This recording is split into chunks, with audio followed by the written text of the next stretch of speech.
Buenas a todos y a todas a un nuevo vídeo. En este caso vamos a tratar del súper repaso de un tema tan importante para la física y química de primero de bachillerato como es este tema 6 que trata sobre las reacciones químicas. Os enseñaré rápidamente cómo escribir reacciones químicas a través de su ecuación química, cómo ajustar estas ecuaciones químicas, veremos una clasificación muy rápida de las reacciones químicas, estudiaremos la estequiometría al fondo, ¿vale? Viendo reactivos en disolución, reactivos limitantes, riquezas, rendimientos, etc. Y por último veremos un poquito de termoquímica. De modo que vamos con ello.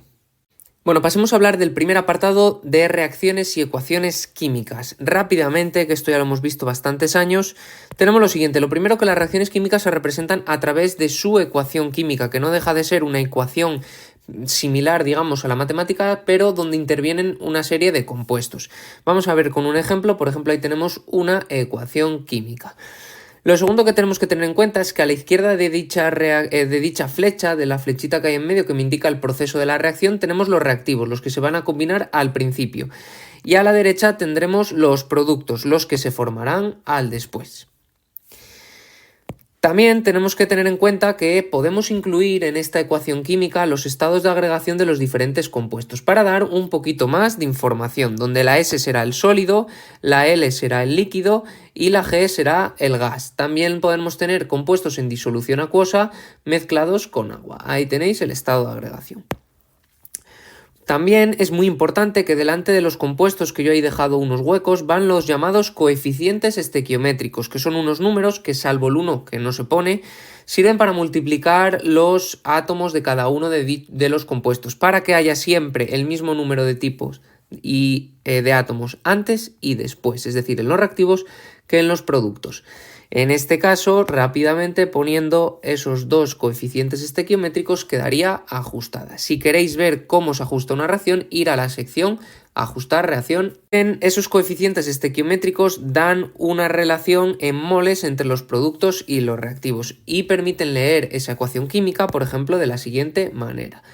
Nos dice que un mol de CH4 reacciona con 2 moles de O2, daros cuenta que son sus coeficientes estequiométricos, para formar un mol de CO2 y 2 moles de agua.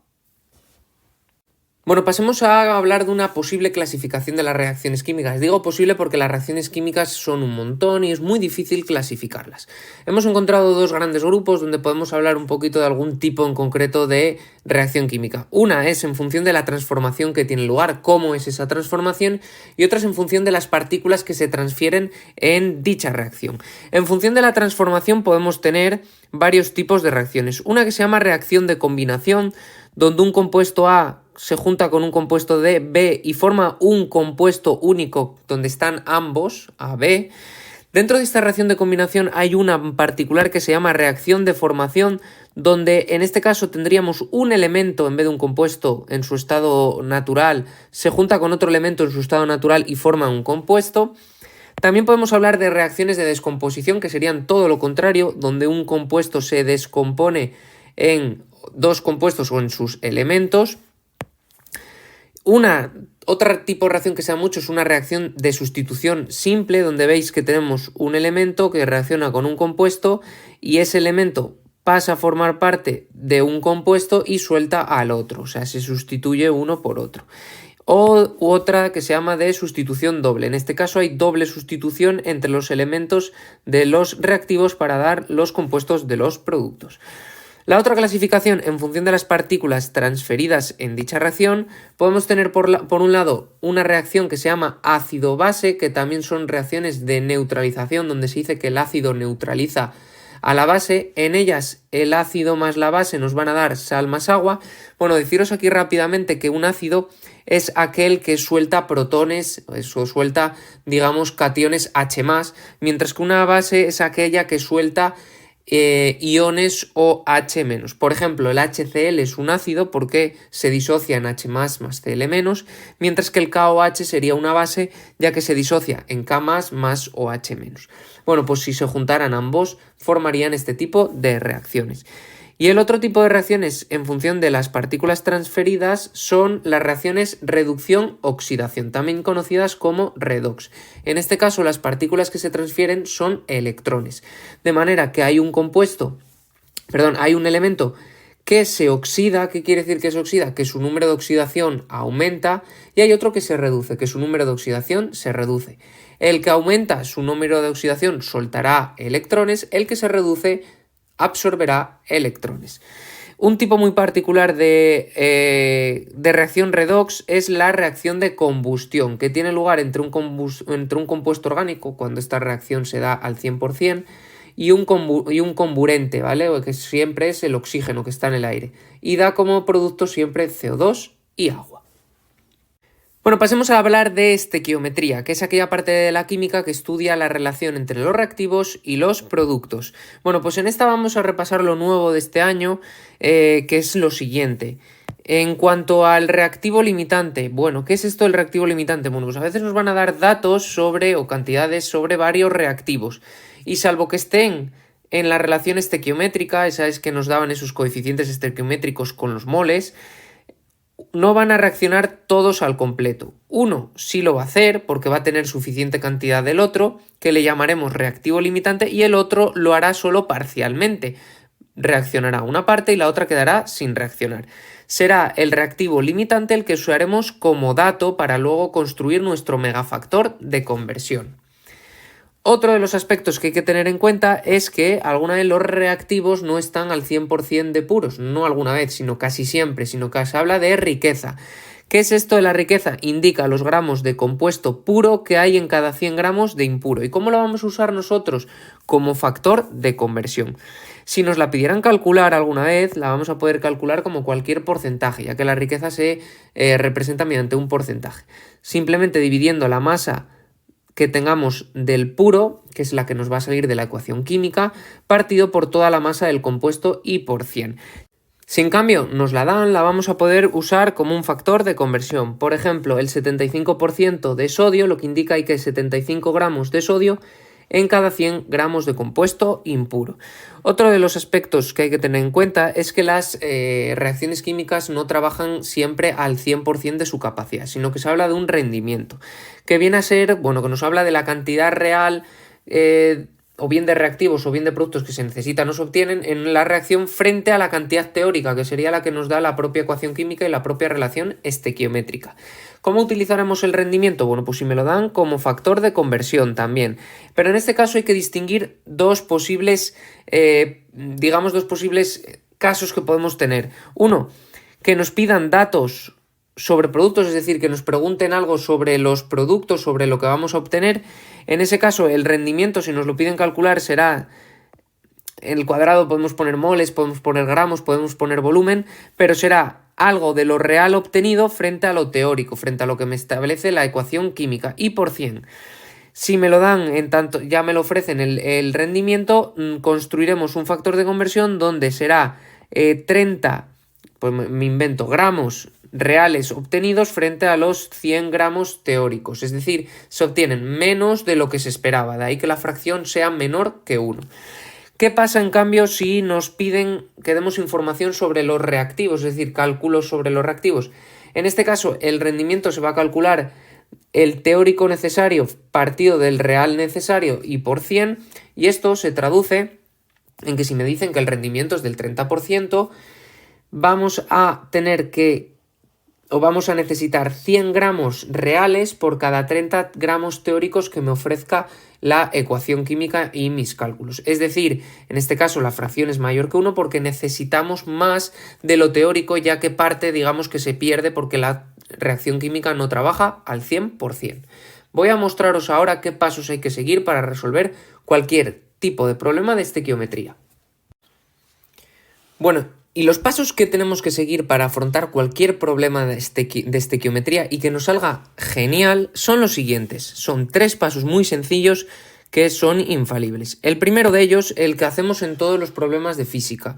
Escribir los datos, ponemos ahí los datos en una columna bien diferenciados, escribimos en este caso la ecuación química y la ajustamos arriba de cabecera, y muy importante, en mis datos como consejo, todo lo que ya sean factores de conversión, es decir, que nos permitan hacer cambios en unidades, ya lo ponemos como factor de conversión y con sus apellidos. En esto me refiero que si tenemos 12 gramos, por ejemplo, de sodio por cada 100 gramos de compuesto, ponemos 12 gramos de sodio partido 100 gramos de compuesto. Los apellidos serían el de sodio y el de compuesto. Ahí está.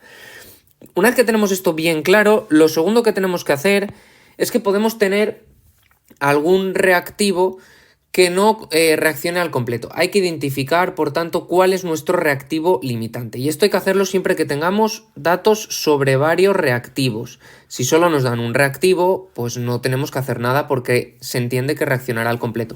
Si tenemos varios reactivos, hay que buscar el limitante, que será el que reacciona al completo y el que vamos a usar, por tanto, para el siguiente paso. ¿Cómo podemos saber cuál es el limitante? Pasando todos los datos que nos da el problema a moles. ¿Y por qué a moles? Porque son los coeficientes estequimétricos los que relacionan los moles de los reactivos con los moles de los productos. Una vez que tenemos identificado nuestro reactivo limitante y por tanto el que vamos a usar porque es el que reaccionará al completo, lo tercero y último es relacionar lo que me dan con lo que me piden gracias a los coeficientes estequiométricos. A esos coeficientes estequiométricos nos permitirán establecer una relación entre los moles y gracias a ellos y al megafactor de conversión que vamos a construir aquí, teniendo en cuenta mis datos, la ecuación de estado de los gases ideales y todo ello, resolveremos cualquier problema sin ningún tipo de dificultad. ¿Qué hay que tener muy claro entonces, aparte de estos tres pasos y que yo considero lo más fundamental de todo? Saber qué indica cada magnitud, cada dato. Si tenemos claro eso, qué es lo que vamos a poner en nuestros datos, el problema no tiene ningún tipo de dificultad. Bueno, vamos al último apartado de este súper repaso en el que vamos a hablar un poco de termoquímica. Un poco porque dejo toda la termoquímica más avanzada para el curso de segundo bachillerato de química. En este caso, bueno, os ahí muestro una foto de una reacción de combustión. Bueno, en las reacciones químicas siempre hay una liberación o una necesidad de aporte energético para que se produzca dicha reacción. Esto es debido a que a veces la ruptura de los enlaces presenta una mayor energía que luego la formación de los nuevos o viceversa. Bueno, pues a este calor, a esta energía que desprende o absorbe una reacción química es a lo que nosotros llamamos calor de reacción. Que en el caso específico de que dicha reacción química tenga lugar a presión constante pasa a llamarse entalpía, ¿vale? O variación de entalpía. Pero no deja de ser la energía desprendida o absorbida en una reacción química. Si además esta tiene lugar a la temperatura de 25 grados y una atmósfera, se le llama entalpía estándar y se le pone un superíndice igual a 0. Bueno, como es la energía desprendida y absorbida, ¿cómo la vamos a usar nosotros? Pues como estamos usando casi todas las magnitudes que intervienen en la estequiometría, como factores de conversión. Por ejemplo, que me dicen a mí que la variación de entalpía de una reacción es menos 393,5 kJ por mol. Lo que me están diciendo es que liberamos 393,5 kJ liberados por cada mol de compuesto que reacciona. Me tienen que decir por cada mol de qué compuesto, ¿vale? Si es carbono, si es metano, el que sea. Bien, y con eso tendremos un factor de conversión que nos permitirá a nosotros cambiar entre moles de compuesto a energía o de energía a moles. Podemos tener, ya visteis que en la propia definición digo energía desprendida o absorbida. Por tanto, en función de ello, las reacciones químicas las podemos clasificar en dos. Si una reacción química desprende energía, como es el caso de la combustión de la madera, en ese caso la variación de entalpía será menor que 0, será negativa y se llama reacción exotérmica. Bueno, en el caso de que tengamos todo lo contrario, que son aquellas reacciones en las que se absorbe energía, es decir, que la variación de entalpía es mayor que 0, la reacción se llamará endotérmica. Bueno, pues con esta pequeña clasificación podemos decir que relacionamos también la estequiometría con la energía que tiene lugar en una reacción y que es súper importante, porque en el caso de las reacciones exotérmicas nos van a desprender calor y hay que tenerlo en cuenta, y en el caso de las reacciones endotérmicas van a absorber calor y hay que tenerlo en cuenta. Bueno, pues con esto acaba el super repaso de este tema 6, reacciones químicas, que es un tema muy importante en el que casi se resumen todos los temas anteriores. Si te ha gustado el vídeo, no olvides suscribirte a mi canal, darle a like y activar las notificaciones.